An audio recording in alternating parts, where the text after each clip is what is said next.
आज हम पहुँचे हैं हज़ारीबाग बरही प्रखंड के एक गांव में और यहाँ पे जैविक खाद तैयार किया जाता है।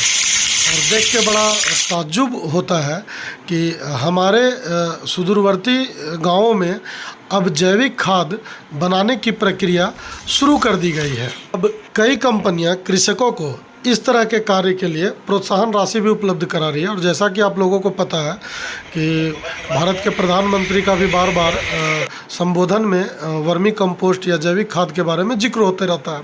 और उनका कहना है कि गाँवों में जो है वो यूरिया वगैरह जैसे खाद जो है उनका अब एक तरह से बहिष्कार ही कर ले। सीधे तौर पर अगर कहें तो कि बहिष्कार कर दें, आप उसे बिल्कुल समाप्त कर दें, चूँकि वो जो है जो धरती की उर्वरा शक्ति है उसको कमज़ोर कर रही है।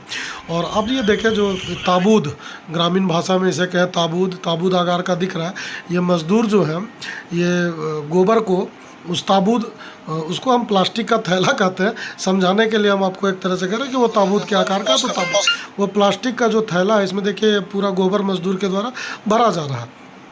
और ये गोबर जो है ये पूरी तरह से लबालब, ये चूँकि अभी सूखा गोबर है, यानी कि इस थैला में ये गोबर कम से कम 20 से 25 दिन पहले डाला गया होगा या 15 दिन पहले डाला गया होगा, तब ये इतना हुआ है। चूँकि गोबर प्रारंभिक दौर में पूरी तरह से लबालब भर दिया जाता है और उसमें जो है केचुए को डाला जाता है।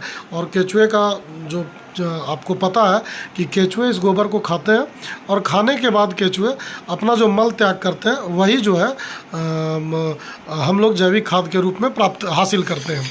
तो अभी हम लोग देख रहे हैं कि ये जो पैकेट है यहाँ पे लगभग ये 500 से 700 पैकेट यहाँ पे है। ये चारों तरफ, हमारे आगे भाग में भी कैमरा नहीं दिखला पा रहा है आपको, जितना आपको कैमरे में दिख रहा है उसके पीछे भी ये देखिए, ये चारों तरफ ये पैकेट रखा हुआ है और इसमें गोबर पूरा भर दिया जाता है। फिर केचुए को कहा यह जा रहा है, क्योंकि मैं कोई पुष्टि नहीं करता, क्योंकि मैं इसका विशेषज्ञ भी नहीं हूँ। ये जो कृषक पाल रहे हैं उनका कहना है कि हम लोग ऑस्ट्रेलियन केचुए का इस्तेमाल करते हैं। ऑस्ट्रेलियन केचुए इसलिए इस्तेमाल में आते हैं, उनका कहना है, ये मेरा नहीं, कि वो जो है गोबर को अत्यधिक खाते हैं। बाकी जो भारतीय केचुए हैं वो मिट्टी को भी खाते हैं। तो इसलिए चूँकि उनको गोबर को जल्द से जल्द कन्वर्ट करना होता है खाद में, और फिर वो ये देखिए, ये केचुआ आपको दिखाई पड़ रहा है, ये केचुआ है, ये ऑस्ट्रेलियन केचुआ ऐसे बताते हैं। ये देखिए गोबर के अंदर ये डाला हुआ था, इसको निकाल के और अब जो है सो हम लोग उंगली से ये उसी थैले में गोबर पड़ा है।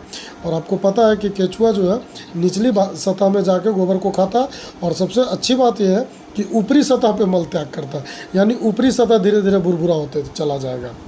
तो ग्रामीण, अब सुदूरवर्ती कहना गलत होगा, अब तो इसे आप ये भी कह सकते हैं कि निकटवर्ती गाँव में अब ये काम हो रहा है। चूँकि इटखोरी से लगभग 25 किलोमीटर की दूरी हम लोग पद्मा के पार्क गए थे और वहीं पर ये सारा तैयार किया गया है जैविक खाद बनाने के लिए।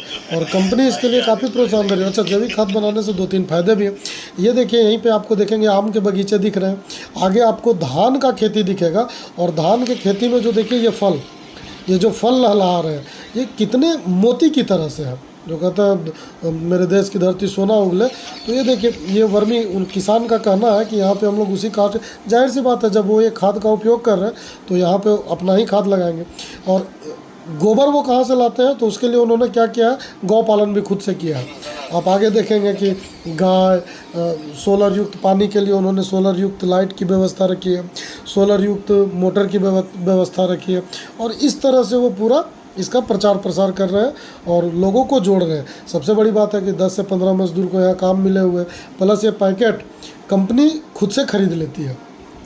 तो ये 2-3 चीज़ है जो यहाँ पे मुझे देख के काफ़ी अच्छा लगा, और किसान भाइयों को ख़ास तौर पे इसे अपनाने की आवश्यकता है। चूँकि हर कोई 500 या 700 पैकेट तो नहीं, लेकिन यह ज़रूर है कि हर कोई कम से कम 20 या 30 पैकेट अपने घर में ज़रूर जैविक खाद का प्रक्रिया से बना के वो निर्माण करके और खुद के खेत में इस्तेमाल कर सकता है।